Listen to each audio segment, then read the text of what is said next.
അധ്യായം 11. മറിയയുടെയും അവളുടെ സഹോദരി മാർത്തയുടെയും ഗ്രാമമായ ബെഥാനിയയിലെ ലാസർ എന്നൊരുത്തൻ ദീനമായി കിടന്നു. ഈ മറിയായിരുന്നു കർത്താവിനെ പരിമളതൈലം പൂശി തന്റെ തലമുടി കൊണ്ട് അവന്റെ കാൽ തുടച്ചത്. അവളുടെ സഹോദരനായ ലാസർ ആയിരുന്നു ദീനമായി കിടന്നത്. ആ സഹോദരിമാർ അവന്റെ അടുക്കൽ ആളെ അയച്ചു. കർത്താവെ, നിനക്ക് പ്രിയനായവൻ ദീനമായി കിടക്കുന്നുവെന്ന് പറയിച്ചു. യേശു അത് കേട്ടിട്ട്, ഈ ദീനം മരണത്തിനായിട്ടല്ല, ദേവപുത്രൻ മാറ്റപ്പെടേണ്ടതിന് ദൈവത്തിന്റെ മാറ്റത്തിനായിട്ടത്രേ എന്ന് പറഞ്ഞു. യേശു മാർത്തയെയും അവളുടെ സഹോദരിയെയും ലാസറിനെയും സ്നേഹിച്ചു. എന്നിട്ടും അവൻ ധീരമായി കിടക്കുന്നുവെന്ന് കേട്ടാറെ താനെന്നിരുന്ന സ്ഥലത്ത് 2 ദിവസം പാർത്തു. അതിനുശേഷം അവൻ ശിഷ്യന്മാരോട്, നാം വീണ്ടും യഹൂദയിലേക്ക് പോകാം എന്ന് പറഞ്ഞു. ശിഷ്യന്മാർ അവനോട്, റബി, യഹൂദന്മാർ ഇപ്പോൾ തന്നെ നിന്നെ കല്ലെറുവാൻ ഭാവിച്ചുവല്ലോ, നീ പിന്നെയും അവിടെ പോകുന്നു എന്ന് ചോദിച്ചു. അതിന് യേശു, പകലിന് 12 മണി നേരമില്ലയോ? പകൽ സമയത്ത് നടക്കുന്നവൻ ഈ ലോകത്തിന് വെളിച്ചം കാണുന്നത് കൊണ്ട് ഇടറുന്നില്ല, രാത്രിയിൽ നടക്കുന്നവനോ അവന് വെളിച്ചമില്ലായ കൊണ്ട് ഇടറുന്നു എന്ന് ഉത്തരം പറഞ്ഞു. ഇത് പറഞ്ഞിട്ട് അവൻ, നമ്മുടെ സ്നേഹിതനായ ലാസർ നിദ്ര കൊള്ളുന്നു, എങ്കിലും ഞാൻ അവനെ ഉണർത്തുവാൻ പോകുന്നുവെന്ന് അവരോട് പറഞ്ഞു. ശിഷ്യന്മാർ അവനോട്, കർത്താവെ, അവൻ നിദ്ര കൊള്ളുന്നുവെങ്കിൽ അവന് സൗഖ്യം വരുമെന്ന് പറഞ്ഞു. യേശു അവൻ്റെ മരണത്തെക്കുറിച്ചായിരുന്നു പറഞ്ഞത്.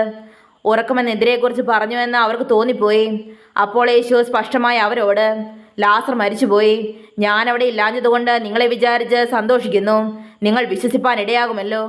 എന്നാൽ നാം അവൻ്റെ അടുക്കൽ പോകാമെന്ന് പറഞ്ഞു. ദിദിമോസ് എന്ന പേരുള്ള തോമാസ് സഹശിഷ്യന്മാരോട്, അവനോടുകൂടെ മരിക്കേണ്ടതിന് നാമും പോകാമെന്ന് പറഞ്ഞു.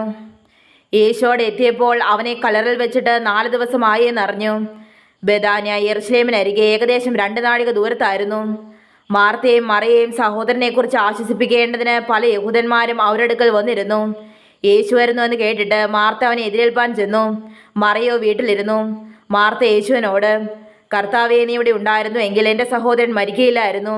ഇപ്പോഴും നീ ദൈവത്തോട് എന്തപേക്ഷിച്ചാലും ദൈവം നിനക്ക് തരുമെന്ന് ഞാൻ അറിയുന്നുവെന്ന് പറഞ്ഞു. യേശു അവളോട്, നിന്റെ സഹോദരൻ ഉയർത്തെഴുന്നേൽക്കുമെന്ന് പറഞ്ഞു.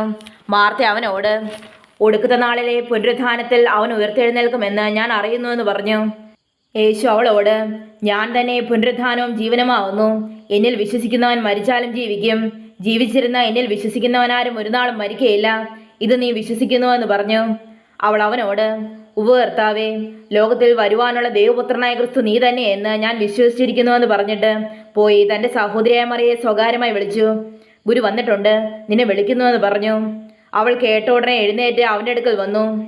യേശു അതുവരെ ഗ്രാമത്തിൽ കടക്കാതെ മാർത്ത അവനെ എതിരേറ്റ സ്ഥലത്ത് തന്നെയായിരുന്നു. വീട്ടിൽ അവളോടുകൂടി ഇരുന്ന് അവളെ ആശ്വസിപ്പിക്കുന്ന യഹൂദന്മാർ മറിയ വേഗം എഴുന്നേറ്റ് പോകുന്നത് കണ്ടിട്ട് അവൾ കല്ലറയ്ക്കൽ കരവാൻ പോകുന്നുവെന്ന് വിചാരിച്ച് പിൻചെന്നു. യേശു ഇരിക്കുന്നിടത്ത് മറിയ എത്തി അവനെ കണ്ടിട്ട് അവൻ്റെ കാൽക്കൽ വീണു. കർത്താവെ, നീ ഇവിടെ ഉണ്ടായിരുന്നു എങ്കിൽ എൻ്റെ സഹോദരൻ മരിക്കയില്ലായിരുന്നു എന്ന് പറഞ്ഞു. അവൾ കരയുന്നതും അവളോട് കൂടെ വന്ന യഹൂദന്മാർ കരയുന്നതും യേശു കണ്ടിട്ട് ഉള്ളം നൊന്ത് കലങ്ങി. അവനെ വെച്ചത് എവിടെയെന്ന് ചോദിച്ചു. കർത്താവെ, വന്ന് കാണുക എന്ന് അവർ അവനോട് പറഞ്ഞു. യേശു കണ്ണുനീർ വാർത്തു. ആകയാൽ യഹൂദന്മാർ, കണ്ടോ, അവനോട് എത്ര പ്രിയമുണ്ടായിരുന്നു എന്ന് പറഞ്ഞു. ചിലരോ, കുരുടന്റെ കണ്ണു തുറന്ന് ഇവനെ മരിക്കാതാക്കുവാൻ കഴിഞ്ഞില്ലയോ എന്ന് പറഞ്ഞു. യേശു പിന്നെയും ഉള്ളം നൊന്ത് കല്ലറയ്ക്കലെത്തി. അതൊരു ഗുഹയായിരുന്നു. ഒരു കല്ല് അതിന്മേൽ വെച്ചിരുന്നു. കല്ല് നീക്കുവിനെന്ന് യേശു പറഞ്ഞു. മരിച്ചവന്റെ സഹോദരിയായ മാർത്ത, കർത്താവെ, നാറ്റം വെച്ച് തുടങ്ങി, 4 ദിവസം ആയല്ലോ എന്ന് പറഞ്ഞു. യേശു അവളോട്, വിശ്വസിച്ചാൽ നീ ദൈവത്തിന്റെ മാത്രം കാണുമെന്ന് ഞാൻ നിന്നോട് പറഞ്ഞില്ലയോ എന്ന് പറഞ്ഞു. അവർ കല്ല് നീക്കി. യേശു മേലോട്ട് നോക്കി. പിതാവേ, നീ എൻ്റെ അപേക്ഷ കേട്ടതിനാൽ ഞാൻ നിന്നെ വാഴ്ത്തുന്നു. നീ എപ്പോഴും എൻ്റെ അപേക്ഷ കേൾക്കുന്നുവെന്ന് ഞാൻ അറിഞ്ഞിരിക്കുന്നു. എങ്കിലും നീ എന്നെ അയച്ചുവെന്ന് ചുറ്റും നിൽക്കുന്ന പുരുഷാരം വിശ്വസിക്കേണ്ടതിന് അവരുടെ നിമിത്തം ഞാൻ പറയുന്നുവെന്ന് പറഞ്ഞു. ഇങ്ങനെ പറഞ്ഞിട്ട് അവൻ ലാസറെ പുറത്തു വരിക എന്ന് ഉറക്കെ വിളിച്ചു. മരിച്ചവൻ പുറത്തു വന്നു. അവൻ്റെ കാലും കൈയും ശീല കൊണ്ട് കെട്ടിയും മുഖം റൂമാൽ കൊണ്ട് മൂടിയും ഇരുന്നു. അവൻ്റെ കെട്ടഴിപ്പൻ. അവൻ പോകട്ടെ എന്ന് യേശു അവരോട് പറഞ്ഞു. മറിയുടെ അടുക്കൽ വന്ന യഹൂദന്മാരിൽ പലരും അവൻ ചെയ്തത് കണ്ടിട്ട് അവനിൽ വിശ്വസിച്ചു. എന്നാൽ ചിലർ പരീശന്മാരടുക്കൽ പോയി യേശു ചെയ്തത് അവരോട് അറിയിച്ചു. മഹാപുരോഹിതന്മാരും പരീശന്മാരും സംഘം കൂടി, നാം എന്തു ചെയ്യേണ്ടു? ഈ മനുഷ്യൻ വളരെ അടയാളങ്ങൾ ചെയ്യുന്നുവല്ലോ. അവൻ ഇങ്ങനെ വിട്ടയച്ചാൽ എല്ലാവരും അവനിൽ വിശ്വസിക്കും. റോമക്കാരും വന്ന് നമ്മുടെ സ്ഥലത്തെയും ജനത്തെയും എടുത്തു കളയുമെന്ന് പറഞ്ഞു. അവരിൽ ഒരുത്തൻ, ആ സംവത്സരത്തെ മഹാപുരോഹിതനായ കയ്യാഫാവ് തന്നെ അവരോട്, നിങ്ങളൊന്നും അറിയുന്നില്ല. ജനം മുഴുവനും നശിച്ചുപോകാതെ വണ്ണം ഒരു മനുഷ്യൻ ജാതിക്ക് വേണ്ടി മരിക്കുന്നത് നന്നെന്ന് ഓർക്കുന്നതുമില്ല എന്ന് പറഞ്ഞു. അവനിത് സ്വയമായി പറഞ്ഞതല്ല. താൻ ആ സംവത്സരത്തെ മഹാപുരോഹിതനാകിയാൽ ജനത്തിനു വേണ്ടി യേശു മരിപ്പാനിരിക്കുന്നുവെന്ന് പ്രവചിച്ചത്രേ. ജനത്തിനു വേണ്ടി മാത്രമല്ല, ചിതറിയിരിക്കുന്ന ദൈവമക്കളെ ഒന്നായിട്ട് ചേർക്കേണ്ടതിനും തന്നെ. അന്നു മുതൽ അവർ അവനെ കൊല്ലുവാൻ ആലോചിച്ചു.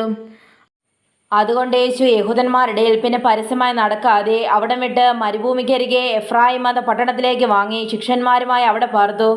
യഹൂദന്മാരുടെ പെസഹ അടുത്തിരിക്കയാൽ പലരും തങ്ങൾക്ക് ശുദ്ധി വരുത്തുവാൻ പെസഹയ്ക്ക് മുൻപേ നാട്ടിൽ നിന്ന് യെരുശലേമിലേക്ക് പോയി. അവർ യേശുവിനെ അന്വേഷിച്ച് ദേവാലയത്തിൽ നിന്നുകൊണ്ട്, എന്തു തോന്നുന്നു, അവൻ പെരുന്നാൾക്ക് വരികയില്ലയോ എന്ന് തമ്മിൽ പറഞ്ഞു.